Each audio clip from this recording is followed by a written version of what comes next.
2024 ఇంద్ర గారు జాతీయ స్థాయిలో దాదాపు మెజారిటీ ఎగ్జిట్ పోల్స్ వచ్చేసినాయి.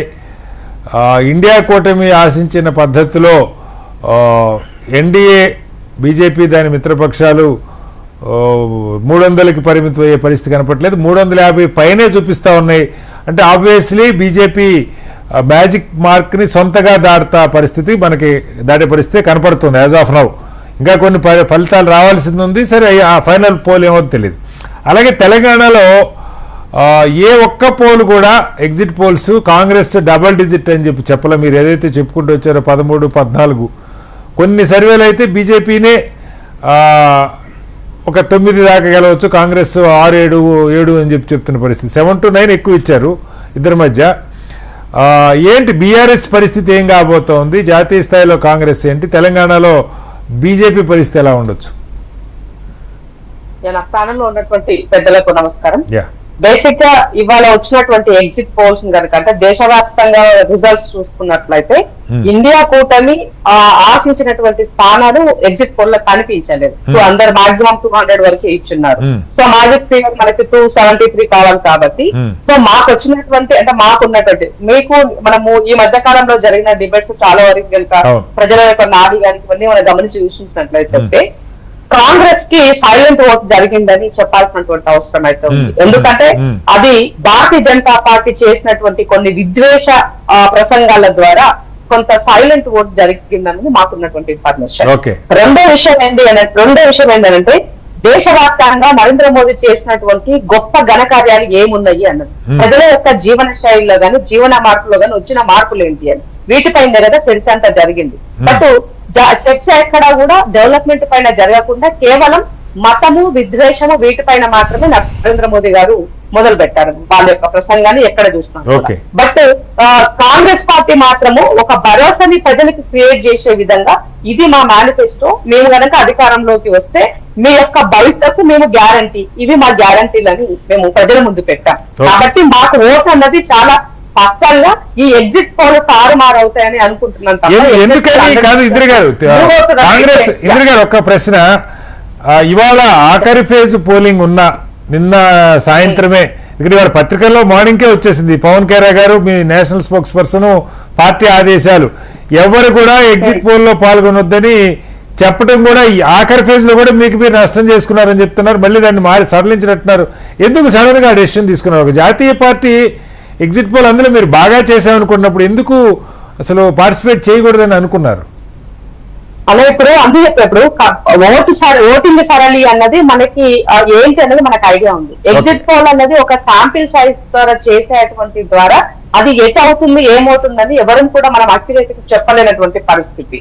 కాబట్టి ప్రజల యొక్క నాడిని బట్టి కాంగ్రెస్ పార్టీ జరిగినటువంటి ఓటింగ్ సరళిని బట్టి ఇంటర్నల్ గా మాకున్నటువంటి దాని ప్రకారంగా మేబీ సెంట్రల్ లో ఆ రకమైనటువంటి పార్టీ ఆఫీస్ నుంచి ఒక మెసేజ్ వచ్చిందేమో. కానీ ఇవాళ ఎగ్జిట్ పోల్స్ ని అంటే కొన్నిసార్లు స్టేట్మెంట్ అటు ఇటు ఇచ్చినప్పుడు కూడా ఇబ్బంది పడతాము, రేపు మళ్ళీ మనం డిఫైన్ చేసుకోవడానికి అనే ఆలోచనతో చెప్పి ఉండొచ్చు అనుకుంటున్నాను. అయితే ఇవాళ ఇప్పుడు నేనే చాలా సార్లు మనం మాట్లాడినాం. దేశంలో ఉన్నటువంటి రైతులు గాని యువత గాని ఇవాళ ఏమంటారు మన పెరిగిన ధరల పైన గాని ద్రవ్యోల్బణం పైన గాని తర్వాత అట్లాగే అది మన అగ్నివీర్కి సంబంధించినటువంటి గాని ఇలాంటి వాటితో బాధపడ్డటువంటి ప్రజలంతా కూడా రాహుల్ గాంధీ చేసినటువంటి జోడో యాత్ర న్యాయ యాత్ర ఇవి రెండూ కూడా ప్రజల నుంచి వచ్చినటువంటి వాటి ద్వారా కొంత అంటే రాహుల్ గాంధీ భరోసా కల్పించే ఒక నేతగా ఈ ప్రజలకు కనబడ్డారు. సో ఆటోమేటిక్ గా మనకి కొన్ని దగ్గరలో కొన్ని స్థానాలు సీట్లు తగ్గిన అంటే ఏమంటారు మేము తీసుకోవాల్సిన స్థానాలు తగ్గినప్పటికీ కూడా ఎక్కడైతే బలంగా ఉన్నారో అలాంటి వాళ్ళకి కూడా అంటే మాకన్నా మేము కొన్ని సీట్లు త్యాగం చేసి స్థానాలు ఇచ్చి ఈ దేశ భవిష్యత్తు కోసం so that is national politics లో జరిగింది. అదే దాని ఇవాళ నరేంద్ర మోదీ గారు వాళ్ళు ఏంటి ప్రతిసారి 400 అని చెప్తూ వచ్చారు.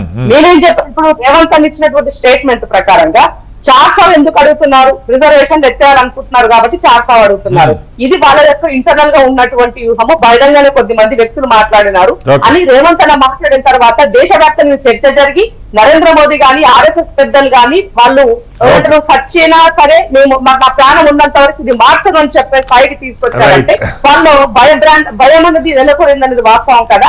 లాస్ట్ కు చివరికి వాళ్ళని ముజ్జాలని మాట్లాడే స్థాయికి దిగజారిపోయి వాళ్ళు ఎలక్షన్ ప్రచారం చేశారంటే ఇంతకన్నా ఇంకా ప్రజల మెప్పు పొందాల్సినటువంటి అవసరం మెప్పు పొందకపోగా వాళ్ళ నుంచి మీరు తీసుకున్నటువంటిది ఏంటంటే పోలింగ్ మేనేజ్మెంట్ లో కొంత అటు ఇటు కొన్ని విషయాలు ఎక్కువ తక్కువ సీట్లు తగ్గుతాయేమో తప్ప కాంగ్రెస్ గాని ఇండియా కూటమి గాని అంత తక్కువ స్థానాలు వచ్చే పరిస్థితి లేదు. తప్పకుండా మేము అనుకున్నటువంటి ఫిగర్ కి మేము చేరుతామని చెప్పగలం.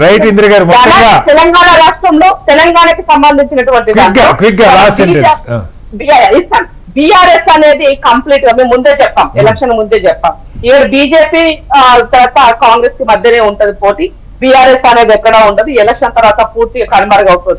వాళ్ళ ఉనికి తెలంగాణ అస్తిత్వంలోనే కోల్పోయి దేశ రాజకీయాల కోసం అడుగుపెట్టినప్పుడే అటుగాక ఇటుగాక రెండింటికి జెండా రేవ్ అయిపోయినారు. వాళ్ళది ఏది లేదు, వాళ్ళు చేసిన మోసాలు.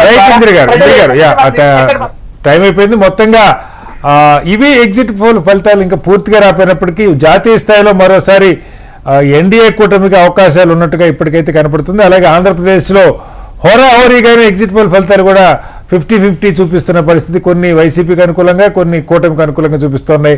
అంతిమంగా ఫలితాలు జూన్ 4న ఏ రకంగా రాబోతున్నది హెచ్ఎంటీవీ నిరంతరం దాన్ని కవరేజ్ చేస్తోంది.